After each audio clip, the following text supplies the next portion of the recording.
လန်ဆာဟတ်ထရစ်သွင်းယူခဲ့တဲ့အကယ်ဒမီကဒီကစားသမားကိုအသင်းကြီးစီမှာကစားခွင့်ပေးဖို့တောင်းဆိုနေကြပြီး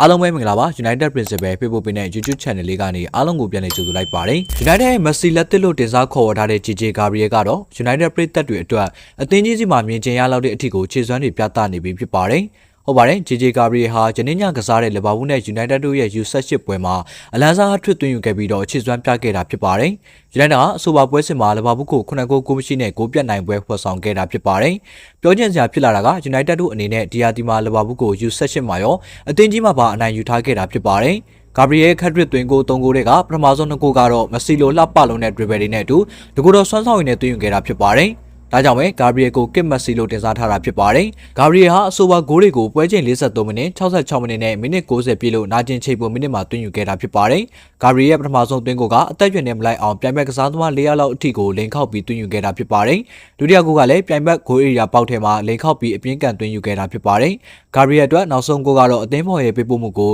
အကောင်းဆုံးပိတ်သွင်းပြီး hat-trick သွင်းယူခဲ့တာဖြစ်ပါတယ်။ Gabriel အဆိုပါဂိုးကိုသွင်းယူပြီးချိန်မှာတော့ United အသင်းကြီးမှာသူ့နေရာနဲ့ထပ်တူကျကစားနေတဲ့ MMO ရဲ့အောင်ပွဲခံတဲ့ပုံစံတိုင်းအောင်ပွဲခံပြခဲ့တာဖြစ်ပါတယ်။အသက်15နှစ်သားရှိသေးတဲ့အဆိုပါကစားသမားရဲ့စွမ်းဆောင်ရည်ကြောင့်ပဲပွဲပြီးမှ United ပရိသတ်တွေအနေနဲ့ Gabriel ကိုအသက်ပြည့်ရင်အသင်းမှာကစားစီဖို့ပြောဆိုမှုတွေရှိလာခဲ့ပါတယ်။ပရိသတ်တယောက်က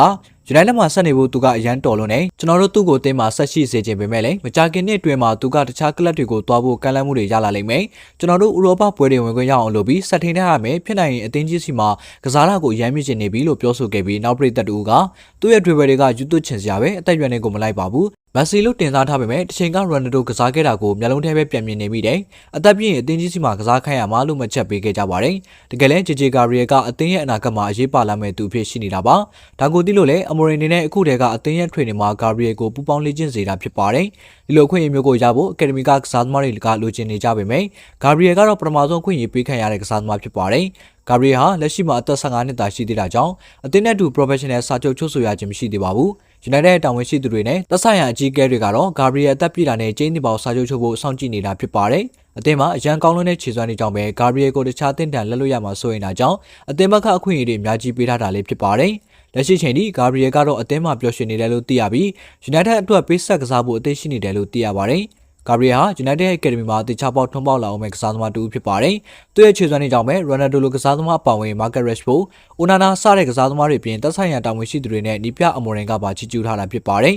။ပရိသတ်ကြီးတို့အနေနဲ့ရောအရွယ်နဲ့မလိုက်အောင်ခြေစွမ်းပြပြီးအလန်ဆာဟတ်ထရစ်သွင်းယူခဲ့တဲ့ Gabriel ကိုအသင်းကြီးမှမြင်ချင်နေကြပြီလား။ comment မှာရေးပေးခဲ့ပါဦး။ United ကိုချစ်ခင်ကြတဲ့ပရိသတ်တွေအတွက်စိတ်ဝင်စားစရာကောင်းတဲ့သတင်းအကြောင်းအရာတွေကိုတင်ဆက်ပေးသွားမှာမို့ United Principal Facebook page နဲ့ YouTube Channel လေးကို like and subscribe လုပ်ပေးသွားခဲ့ကြပါဦးခင်ဗျာ။ကြည့်ရှုပေးခဲ့တာကျေးဇူးတင်ပါတယ်။